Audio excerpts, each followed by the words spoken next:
કારબારથી પકવાઈ ગયેલા ઝેરથી રાધનપુરના લોકોના આરોગ્ય પર સંકટ. તંત્ર શા માટે મૌન?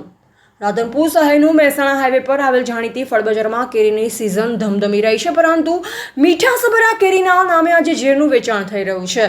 કેટલાક નફાખોર વેપારીઓ મૂળભૂત માનવતા ભૂલી જતા કારબાર જેવી ઝેરી રસાયણો વડે કાચી કેરી પકવી લોકોના જીવન સાથે રમવામાં માહિર બન્યા છે. આ રસાયણથી પકવાયેલ કેરી ખાવ માત્ર હાનિકારક જ નહીં, પણ જીવલેણ સાબિત થઈ શકે છે. છતાં તંત્ર મૌન છે, તપાસ શૂન્ય છે. શું જવાબદારી કોઈની નથી? માત્ર નફા માટે મરણ પકવતી કેરી રામહીમ ફ્રૂટવાલા અને રામ રહીમ ફ્રૂટવાલા જેવા જાણીતા ફળના સ્ટોલો પર કારબારથી પકવાયેલ કેરી વેચાતી હોવાના સ્થાનિકોમાં ભય છે. રોજિંદા વપરાશમાં આવતી કેરી જો ઝેરી બની જાય તો એ આરોગ્યના ભયાનક સંકટનું બીજ છે.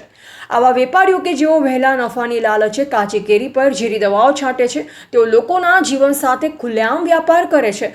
તો આરોગ્ય વિભાગ શું મોટા નુકસાન પછી જ જાગશે? હમણાં સુધી આરોગ્ય વિભાગ રાધનપુર માર્કેટમાં કાર્બાઇડ કે અન્ય હાનિકારક પદ્ધતિઓ વડે કેરી પકવવામાં આવી રહી છે કે નહીં તે અંગે કોઈ દેખીતી કાર્યવાહી કરતું નથી. આવી લોકમુખે ચર્ચાઓ જોવા મળી રહી છે. આખરે તંત્ર જાગશે ક્યારે? દર્દીઓ હોસ્પિટલ પહોંચ્યા પછી જાગશે કે પછી કોઈ બેરખા ન્યૂઝ પછી? સ્થાનિક નાગરિકોની તીવ્ર માંગ છે કે આરોગ્ય વિભાગ તુરંત જ રાધનપુર માર્કેટ યાર્ડ અને હાઈવે પરના સ્ટોલો પર દરોડા પાડે, સ્ટોલની કડક તપાસ કરે ને જ્યાં કારબારથી પકવાયેલ કેરી મળી આવે ત્યાં તુરંત જ નાશ કરે. દોષિત દુકાનદારો સામે કાયદેસરના પગલાં લેવામાં આવે. જ્યાં આરોગ્યનો પ્રશ્ન હોય ત્યાં ઝીરો સહનશીલતા હોવી જોઈએ.